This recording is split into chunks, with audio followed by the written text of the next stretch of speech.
Hi everyone, good morning. This is Jonas Channel. Welcome to my vlog today. So ngayon is harvest tayo dito sa aking mga litos. Ayun, excited na po ako guys na mag-harvest dito.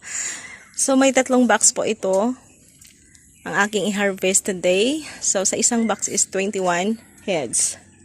Ayan, so maganda na ang kanilang tubo. Talaga, ayan, makikita nyo. Napapansin nyo.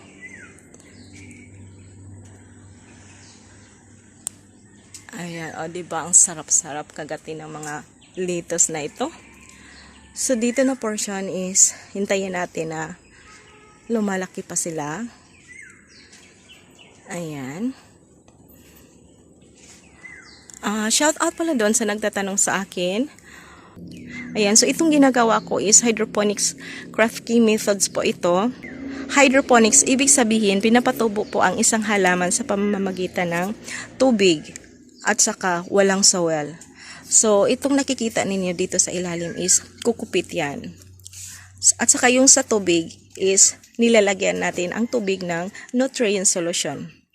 Para yon ang kanilang pinagkukuhaan ng kanilang pagkain. Lahat. So, lahat ng details dito kung paano ko pinalago ay may mga previous po ako ng mga videos. Ayan. So, pwede ninyong panoorin yon sa gustong magtatanim ng ganitong pamamaraan. So, ang may share ko talaga sa inyo is magtanim tayo ng magtanim para tayo mismo ma-experience natin kung paano talaga sila palaguin. Aside doon sa mga info, mga videos na matitingnan natin, especially sa YouTube. Kasi ako dati, tumitingin lang din ako sa mga upload ng ating mga sikat na mga YouTuber na nagtatanim ng kanilang halaman sa pamamagitan ng hydroponics. Kaya ako na-inspired din na magtanim ng ganito dahil mahilig din talaga ako magtanim. So for now is may mga tips na talaga ako na pwede kong maibabahagi sa inyo. So from now on, mag-upload na po ako. Ayan. Lahat ng mga videos doon ay hindi ko masasabi na sundin ninyo. Totoo. Kasi may hindi talaga nag-work.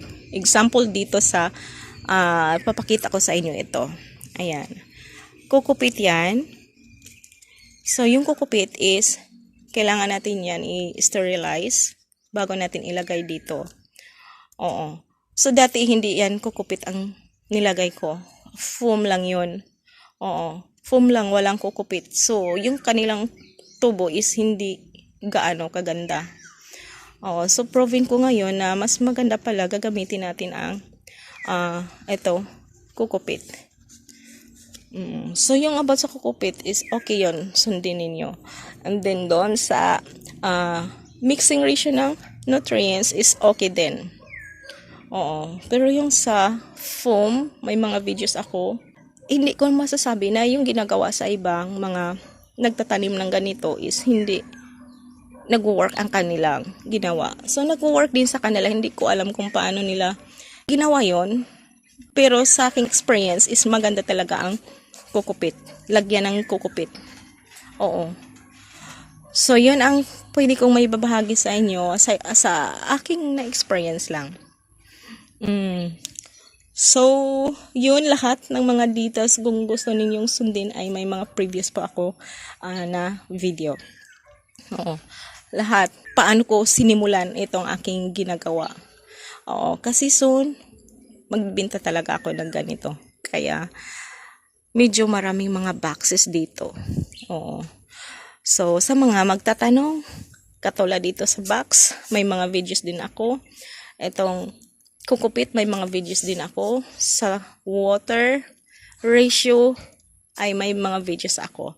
Okay, so let's move on. Magha-harvest na tayo dahil excited na ako dito. Ayan. So that's all. That's all sa aking followers nyo na nagtatanong talaga sa akin. At saka sa lahat, pwede kayong mag-mention or mag-comment dito sa akin. Kasi may maisi-share na ako kahit papano. Ayan. Okay, so let's start. Harvest na tayo dito kasi ayan, ang sarap-sarap ng kagatin. Ayan. Ayan, so mag-harvest na tayo.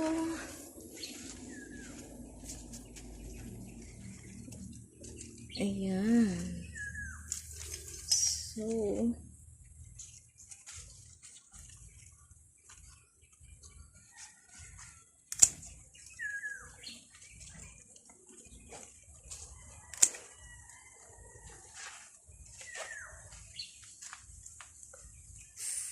ayan, ito guys is ibinta ko ito kasi may may naghahabol. May naghahabol na bibili dito. So parang natatakas na din akong kumakain nito. Kaya ibinta ko na ito.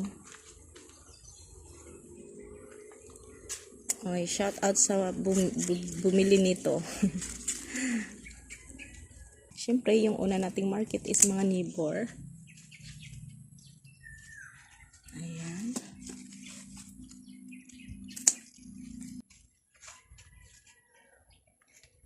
Dahan-dahan tayo dito sa pag-harvest.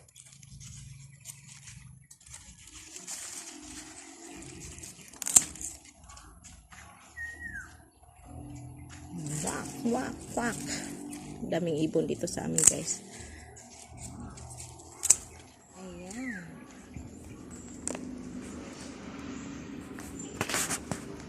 Ayan, so ito po ang aking na-harvest. Ibinta ko po ito guys. At ito naman, itong aking kakainin. Ayan, so yung pinaka dulo talaga niya is sineseparate ko talaga. Ayan, so napaka-crispy nito. Oo. Ayan, so ito, kakainin ko ito at ipamigay ko din. So thank you so much again for watching my video today guys. This is Jonas. Ayan, so ang aking may babahagi sa inyo ay ang aking pagtatanim dito sa aking bakuran. Ayan. So thank you so much na sinamahan niyo po ako dito sa aking pag-harvest ng mga litos.